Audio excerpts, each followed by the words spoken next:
என் பெயர் ஈஸ்வர். கோயம்புத்தூர் பக்கம் ஒரு சின்ன கிராமம்தான் எனக்கு சொந்த ஊர். இன்ஜினியரிங் முடித்துவிட்டு வேலை தேடிக் கொண்டிருந்த என்னை என் அண்ணன் கதிர்தான் சென்னைக்கு அழைத்து வந்தான். இப்போது பெருங்குடியில் ஒரு தொழிற்சாலையில் வேலை பார்த்து வருகிறேன்.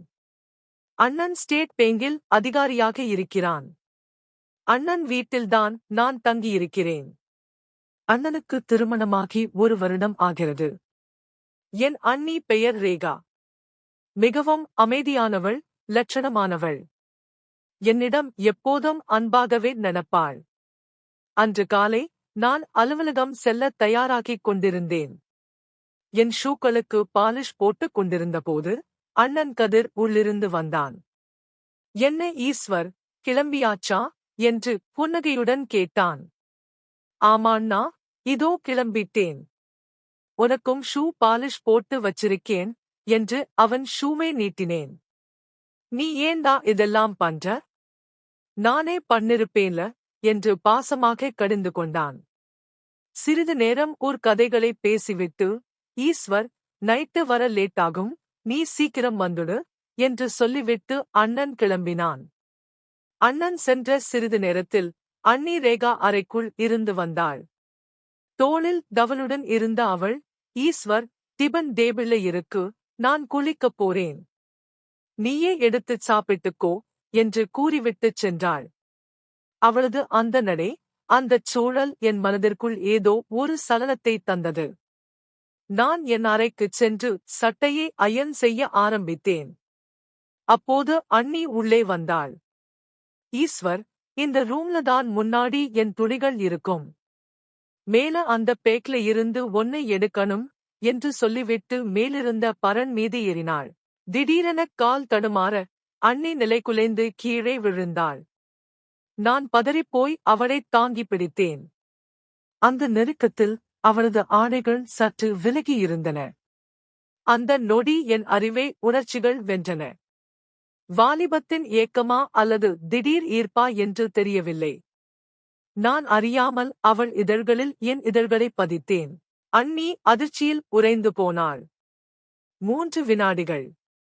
அந்த 3 வினாடிகளுக்குப் பிறகு என் மூளை விழித்துக் கொண்டது. ஐயோ, என்ன காரியம் செய்துவிட்டேன் என்று பதறிப்போய் அவளை விட்டு விலகி ஹாலுக்கு ஓடி வந்தேன். இதயம் படபடவென அடித்துக் கொண்டது. நான் சோபாவில் அமர்ந்து உடல் நடுங்கிக் கொண்டிருந்தேன். என் அண்ணனின் மனைவி. எனக்கு தாய் போன்றவள். அவளிடம் இப்படி ஒரு கீழ்த்தரமான செயலைச் செய்துவிட்டேனே என்று என் மனசாட்சி என்னை குத்திக் கிழித்தது. சிறிது நேரத்தில் அண்ணி ரேகா குளித்து முடித்துவிட்டு ஹாலுக்குள் வந்தாள். நான் தலையை குனிந்தபடி, சாரி அண்ணி. தெரியாம பண்ணிட்டேன். என்னை மன்னிச்சிடுங்க என்று அழும் குரலில் சொன்னேன். அவள் என் எதிரே இருந்த சோபாவில் அமைதியாக அமர்ந்தாள். ஏன் ஈஸ்வர் அப்படி பண்ணின என்று மென்மையான குரலில் கேட்டாள். எனக்குத் தெரியல அண்ணி. ஏதோ ஒரு வேகத்துல புத்தி தடுமாறி பண்ணிட்டேன். இனிமே இப்படி நடக்காது, சத்தியமா ஒரு செகண்ட் கூட உங்களை நான் தப்பா நினைச்சது இல்ல என்று நான் கதறினேன். அண்ணி ஒரு நீண்ட பெருமூச்சு விட்டாள். உன் வயசு அப்படி ஈஸ்வர். அண்ணன் பொண்டாட்டின்ற நினைப்பு கூட இல்லாம ஆசைப்பட சொல்லுது உன் வயசு. சரி, இதை இத்தோட விட்டுருவோம். ஒரு கெட்ட கனவுன்னு நினைச்சு மறந்துடு. அண்ணன்கிட்ட எதுவும் சொல்ல மாட்டேன் என்றாள் ஒரு சிநேகமான புன்னகையுடன். அவள் என்னை மன்னித்தது எனக்கு பெரிய நிம்மதியை தந்தது. ஆனால் அதன் பிறகு 1 மாதம் நான் அவளது முகத்தை பார்ப்பதைத் தவிர்த்தேன். அலுவலகத்தில் வேலைப்பளு அதிகமாக இருந்ததால் அந்தச் சம்பவம் என் நினைவிலிருந்து மங்க ஆரம்பித்தது. ஒரு நாள் இரவு, எனக்கு ஈவினிங் ஷிப்ட் முடிந்து வர இரவு 11 மணி ஆகிவிட்டது. அண்ணிதான் கதவைத் திறந்தாள். அண்ணன் தூங்கிவிட்டதாகச் சொன்னாள். நான் சாப்பிட அமர்ந்தபோது அண்ணி என் அருகில் வந்து அமர்ந்தாள். ஈஸ்வர், உன்கிட்ட ஒரு விஷயம் சொல்லணும் என்று தயங்கினாள். சொல்லுங்க அண்ணி என்றேன். அவள் என் கண்களை நேரடியாக பார்த்து, அன்னைக்கு பாத்ரூம் வாசல்ல தெரியாம பண்ணிட்டேன்னு சொன்ன இல்லையா? இனிமே நீ தெரிஞ்சே பண்ணலாம். அண்ணி ஒன்னும் சொல்ல மாட்டேன் என்று ஒருவித போதையான குரலில் சொன்னாள். சாப்பிட்டுக் கொண்டிருந்த சாதம் என் தட்டிலேயே சிந்தியது.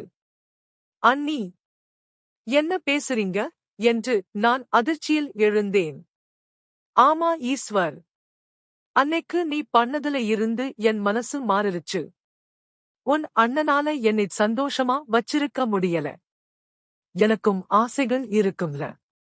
நாம 2 பேரும் நமக்குள்ளேயே இதை பாதுகாப்பா வச்சுக்கலாம் என்று அவள் என் கையை பற்றினாள். அண்ணி அப்படி பேசியது எனக்கு பேரிடியாக இருந்தது. போதும் அண்ணி, நிறுத்துங்க. இது தப்பு. என் அண்ணனுக்கு என்னால துரோகம் பண்ண முடியாது. அவர் எனக்காக எவ்வளவு செஞ்சிருக்காரு தெரியுமா என்று நான் சீற்றத்துடன் சொன்னேன். என் மறுப்பைக் கேட்டதும் ரேகா அண்ணியின் முகம் சட்டென வாடிப் போனது. நீ உன் அண்ணனுக்காக பார்க்கிற. ஆனா அவர் என்னை சந்தோஷமா வச்சிருக்கல ஈஸ்வர். எவ்வளவு ஆசையோடு இந்த கல்யாணம் பண்ணிக்கிட்டேன் தெரியுமா? அன்னைக்கு நீ பண்ணதுக்குப் பிறகுதான் என் உணர்ச்சிகளை என்னால அடக்க முடியல. நானும் மனுஷதானே என்று வருத்தத்தோடு கேட்டாள். அவள் தரப்பில் இருந்த நியாயம் எனக்கு புரிந்தாலும் அது தவறான வழி என்று என் மனம் தடுத்தது. சாரி அண்ணி, என்னால முடியாது என்று உறுதியாகச் சொல்லிவிட்டு என் அறைக்குச் சென்றேன்.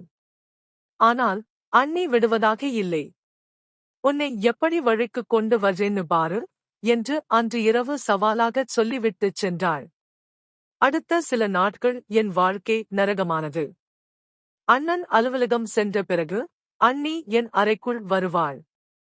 நான் தூங்கிக் கொண்டிருக்கும்போது என் அருகில் அமர்ந்து குறும்பு செய்வாள். பேசிக் கொண்டிருக்கும்போதே திடீரென அணைத்து முத்தம் கொடுப்பாள். அண்ணன் வீட்டில் இருக்கும்போது கூட அவருக்கு புரியாதபடி இரட்டை அர்த்தத்தில் பேசி என்னை சங்கடப்படுத்துவாள். அவளது அழகைக் காட்டி என்னைச் சீண்டுவதும் நான் தவிக்கும்போது ரசிப்பதுமாக இருந்தாள். நானும் ஒரு ஆண்மகன் தானே. எத்தனை நாட்கள்தான் என் ஆசைகளை கட்டுப்படுத்துவது? அண்ணியின் தொடர்ச்சியான சீண்டல்கள் என் கட்டுப்பாட்டை மெல்ல மெல்ல உடைக்கத் தொடங்கின. ஒரு கட்டத்தில் சரி, அவளுடைய விருப்பப்படியே நடந்து கொள்ளலாம் என்ற முடிவுக்கு நான் தள்ளப்பட்டேன். அவள் விரித்த வலையில் நான் எப்படி விழுந்தேன்? எங்களுக்குள் அந்த நெருக்கம் எப்படி தொடங்கியது என்பதை அடுத்த பாகத்தில் பார்ப்போம். நாட்கள் செல்லச் செல்ல ரேகா அண்ணியின் பிடிவாதம் கூடியதே தவிர குறையவில்லை. தினமும் காலையில் அண்ணன் கதிர் வேலைக்குச் சென்றதும் அவள் என் அறைக்கு வருவதை வழக்கமாக்கிக் கொண்டாள். ஈஸ்வர், எத்தனை நாளைக்குத்தான் இப்படி வைராக்கியமா இருப்பா? உன் மனசுக்கும் ஆசை இருக்குன்னு எனக்குத் தெரியும் என்று சொல்லி என் அருகே அமர்வாள். அவள் உபயோகிக்கும் அந்த லக்ஸ் சோப் வாசனை என் மூளையை ஒருவித மயக்கத்தில் ஆழ்த்தும். அன்று ஒரு மழை நாள். அண்ணன் வெளியூர் சென்றிருந்தார். வீட்டில் நானும் அண்ணியும் மட்டுமே. நான் ஹாலில் அமர்ந்து டிவி பார்த்து கொண்டிருந்தபோது அண்ணி குளித்துவிட்டு ஈரத் தலையுடன் வெளியே வந்தாள். அவள் கட்டியிருந்த மெல்லிய புடவை அவளது அழகை இன்னும் மெருகேற்றிக் காட்டியது. அவள் நேராக வந்து என் மடியில் தலை சாய்த்து படுத்துக் கொண்டாள். இன்னைக்காவது என் ஆசையை நிறைவேற்ற மாட்டியா என்று அவள் கண்கள் கெஞ்சின.